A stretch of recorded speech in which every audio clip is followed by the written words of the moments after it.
Hey guys, welcome back.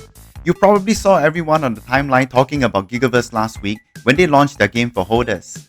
If you didn't have a noob pass, good news is here. Gigaverse has opened up new player signups, and this means that you no longer need a noob pass to play the game. Anybody can now jump in and experience the game for themselves. So if you're jumping in for the first time, or even if you're an experienced player and want a refresher, I've got you covered in this beginner's guide. Let's get straight into it. Now, when you first enter the game, you will be prompted to choose your faction. There are 8 factions in the game currently, but you can only choose between 7 of them. Gigas is the antagonist faction that you can't join.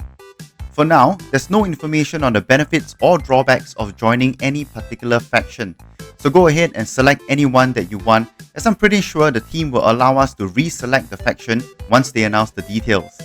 Also, I don't notice any advantages or disadvantages with factions right now, so I think the entire feature is not enabled yet. Personally, I went with the Overseer faction because I have a Giga ROM in the Overseer faction and wanted to align with that. Next, you'll be dropped into the game. Feel free to explore around, but there's really nothing to do here right now except to head up to the portal where you can access the dungeon. This is where you will spend the majority of your time when playing the game. On the top right hand corner, you'll notice your energy storage. Energy is automatically recharged over time, and the maximum energy you can store is 240. Each normal dungeon run costs 40 energy, so every player can effectively do up to 6 normal dungeon runs per day. Do note that there is a cap on the maximum number of normal dungeon runs set at 10 per day. Gigas mode is a new mode that was released with the opening of Gigaverse to all players and costs 200 energy to enter. It's basically the same mechanics as normal mode, except you earn Gigas dust instead of scraps. It's a really high cost to enter this mode, and since you won't be earning any scraps which you need to level up your skills, I wouldn't recommend this mode for beginners.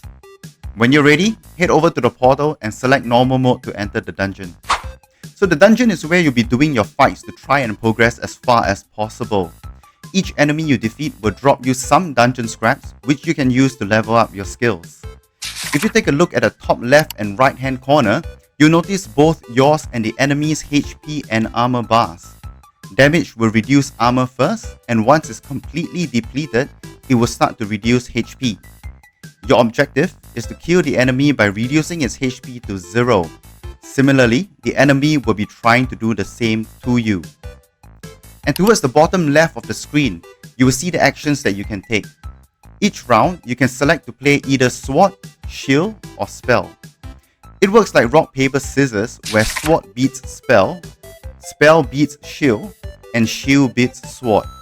However, Gigaverse is not as straightforward because each option has different stats which affects the damage it does and the armor it regenerates, indicated by the heart and armor rolls.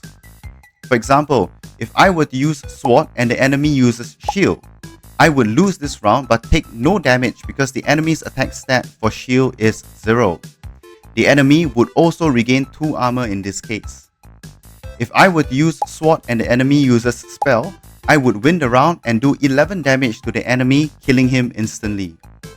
Similarly, if both of us use sword, then it will be a draw and we'll both get damaged simultaneously. Also, notice the green bars at the bottom of each icon. This indicates how many times you can use that action before getting a penalty. If you use the same action 3 times in a row, there will be a 2-turn cooldown where you cannot use that action. So this puts you at a huge disadvantage. Try to avoid doing that unless you absolutely need to. The cooldown also carries over to the next fight. Once you've beaten the enemy, collect any loot you find and you will be given a selection of 3 buffs before proceeding to the next room. The buff choices you get are random, so select the one that best fits your strategy.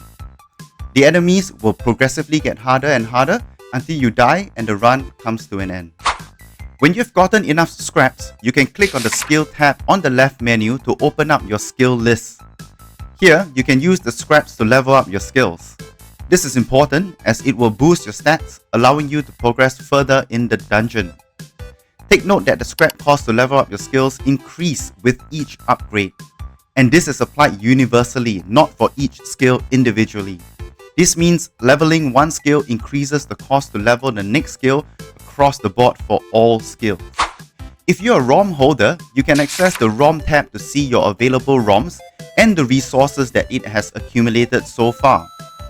Each ROM automatically produces 3 resources over time: energy, shards, and dust. The production rate depends on the tier and memory of the specific ROM. A higher tier ROM with more memory will produce more resources. And that's all the key information that you need to know to start playing the game. The game is still in its early version and there's a lot more features coming up. You'll notice in your runs that enemies drop other items such as bolts or giga shards. Save them up because this will be materials that are needed once crafting is released. That's all we have for today. Hope you enjoyed the guide. Thanks for watching and I'll catch you in the next one.